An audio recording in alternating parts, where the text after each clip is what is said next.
Howdy gamers, Old Gamer Guy here. Welcome to another first hour impressions video, and this one is a surprise for me because I had no idea this game was about to drop. I was preparing to play the Days Gone remaster tomorrow or the next day or whatever, but then I looked in the store and I've been playing the Elder Scrolls games since the very beginning, the first one, which was called Arena.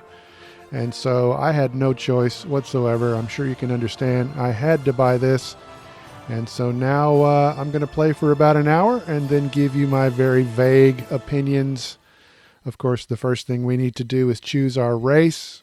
I'm going to go with a Breton. Usually I either go with a Breton if I'm going to be a magical character or a Nord if I'm going to be a physical character. But I'm thinking I'll be a bit magical with this playthrough. I have a couple of origins to choose from. I'm not going to show you a ton of this customization stuff because I didn't really look at it. I'm used to the Elder Scrolls characters looking kind of weird. So I usually just set a few basic options like this. But now I kind of feel like I should go back and check out some of the details a little bit more, but never mind that. Here we are, Strum, and of course we begin the game in a prison cell. I thought, hey, this looks pretty good as I'm taking my first look around. But then I thought, I need to adjust my field of view. And then I realized that it was in performance mode by default. So I'm putting it in quality mode. And the rest of this video, most of it will be in quality mode. I will show you a bit more performance mode later.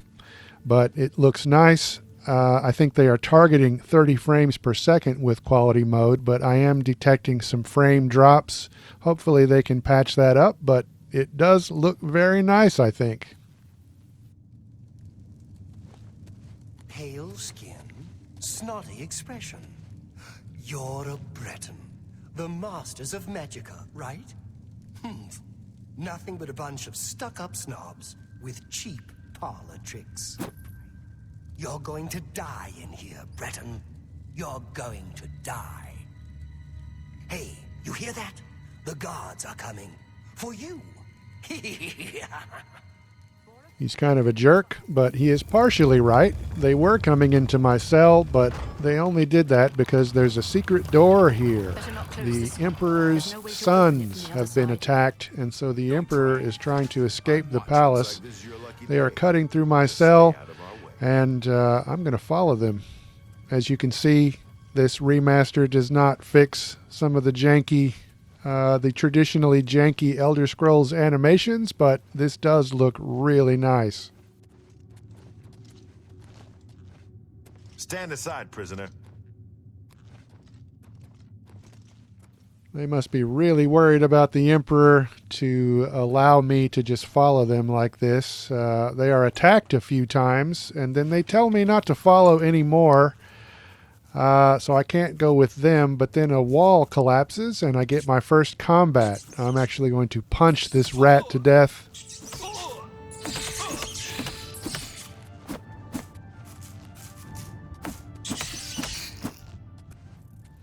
All right, my first 2 kills. I don't know if you remember how the original looked. I played the original back on the PS3, and I wish I could show you a comparison of what this looked like on PS3. There are videos like that on YouTube, so you can find one of those if you're curious about it. But here's a bit more combat with a zombie.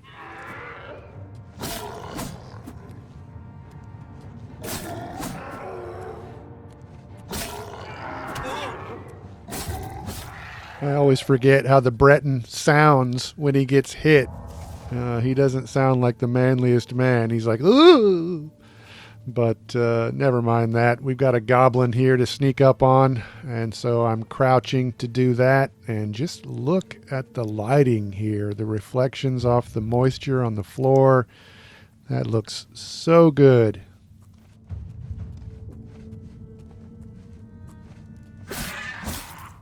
This first-person combat looks very familiar, although I think the animations may look a little bit better. I got a lockpick from that dead goblin, and here we see the Elder Scrolls lockpicking minigame. It's not the most interesting lockpicking minigame in the world, but it is what it is.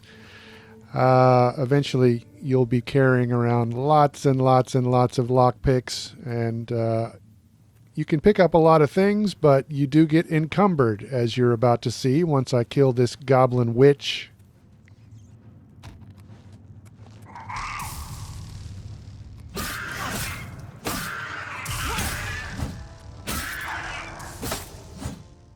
Man, I wish this was in VR. That is the one flaw that I keep thinking about as I play. I am really enjoying this, though. Now I'm over encumbered, and here we are with the inventory. You can press square to drop things, so I'm just going to drop some of this rusty iron stuff. You can see our weight limit there at the bottom of the screen. So I'm going to drop some of this rusty iron stuff and then keep on moving. And eventually, we catch up with the Emperor and his guards. Help. What makes you think help will get you before it goes bad? Here they come again to get the Emperor out of here.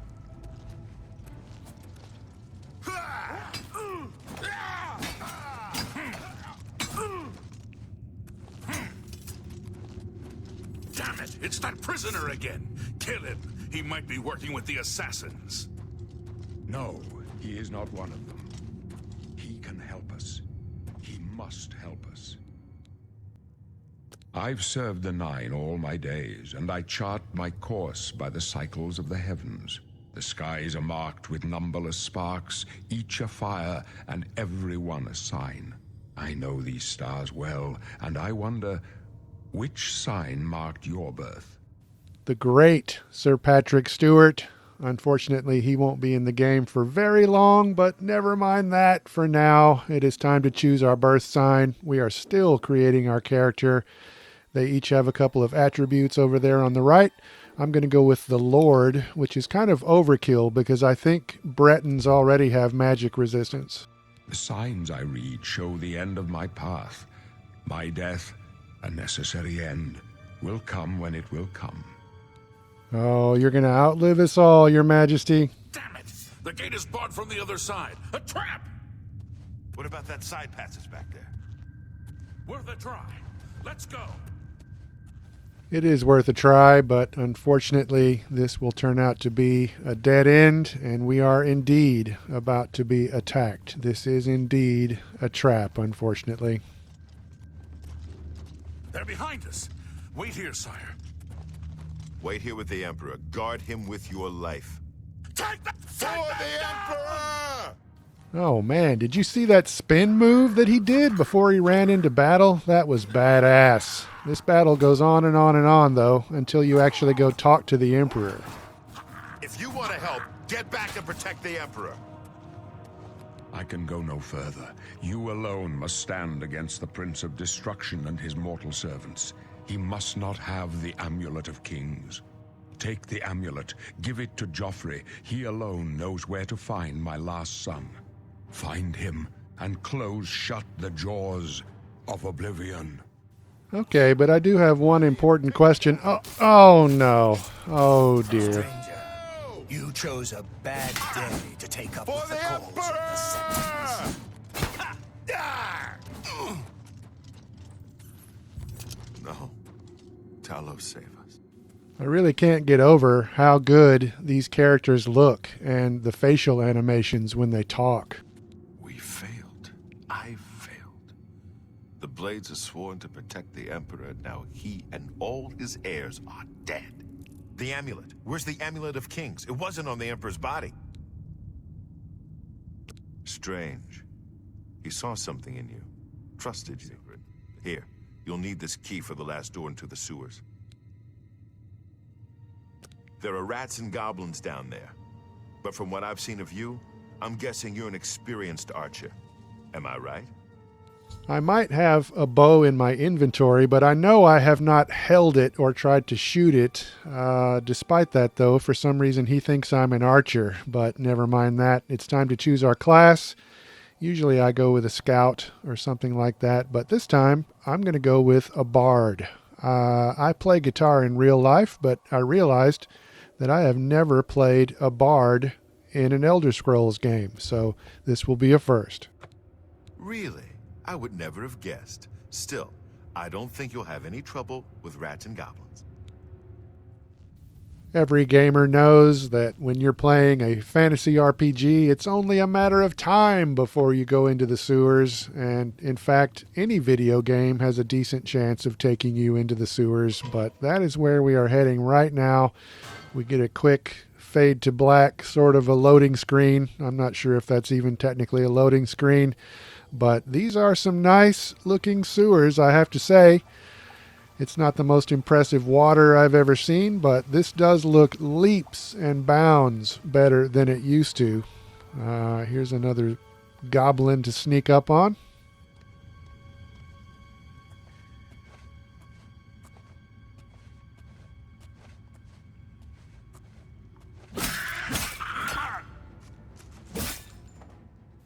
I mostly play Elder Scrolls in first person, but if you prefer to play in third person, you can click the analog stick. Clicking it once will give you one view. Clicking it again will pull the camera a little bit further out. I noticed when I'm moving the camera, there's sort of a trail happening as I'm rotating the camera around, so hopefully they can do something about that in a patch. But never mind that. We need to kill a rat. And now here we are, the moment of truth. I am really wishing this was in VR, but man, this looks nice.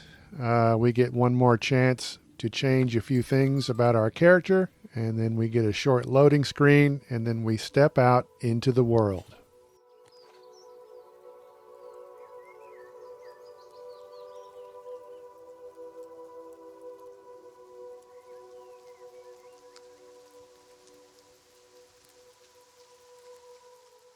It looks like we emerged from the sewers at about sunset, and there is a light rain falling. Our quest has been completed, and now we need to head in the direction of Waynon Priory. There's a red arrow on the compass to tell us where to go, and I am just marveling at the environment here, going into third person and moving around. I think these third person animations are better than they used to be, so I might end up playing this game a bit more in third person. I do like to look at my bald head as I'm adventuring. I have a friend who plays a lot in third person because first person games kind of make him sick, so it's a good option to have, and it looks like they did a pretty good job on it. Here I am about to get into some combat with a wolf.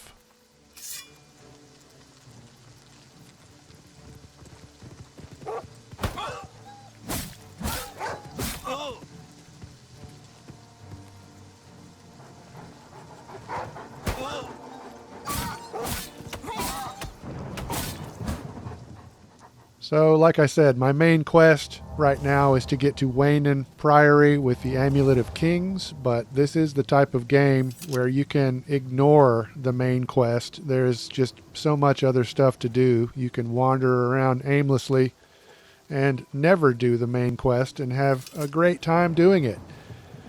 Here I am finding a way shrine.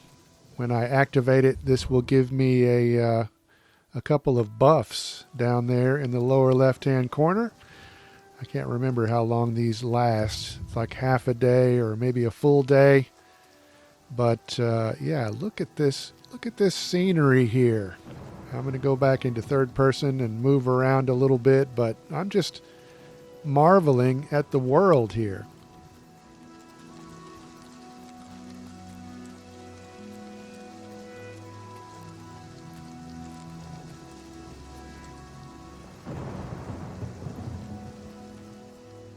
Okay, so we've been in quality mode all this time, but now I'm going to change it to performance mode just briefly. We'll have a little bit of combat in performance mode. It still looks very nice. In fact, the water almost looks even a little better, like the ripples in the water. Like that almost looks more realistic to me now. But other things, you can kind of tell that it's been downgraded a bit. But the frame rate is very smooth now. I can't say whether this is a solid 60 frames per second or if it drops any frames, but it looks very smooth right now.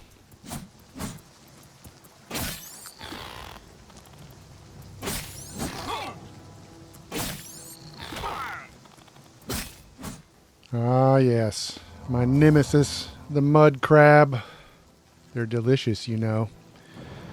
So we're still in performance mode here, doing a little exploring. We just discovered a fort, and I'm about to get into a little bit more combat with a slightly more interesting enemy than the mud crab.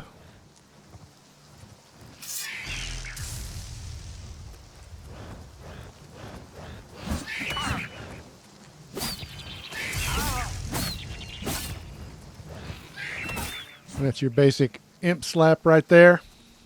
So we have one dead imp, and there is another imp inside here. I'm walking in performance mode and looking around, but I'm going to change it back into quality mode before we actually fight, because I wanted to see if there was any change to the like the reflections from the fireball, if that would cast any light into the environment, but it does not appear to do that. I don't know, you tell me.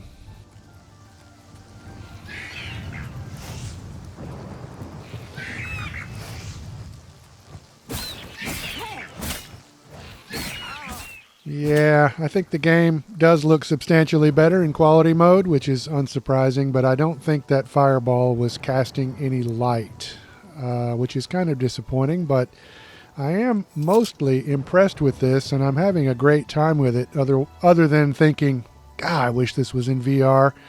I don't know when I'm going to have time to play this. I was not expecting this game, but I am very happy that it is out, and I hope you enjoyed the video.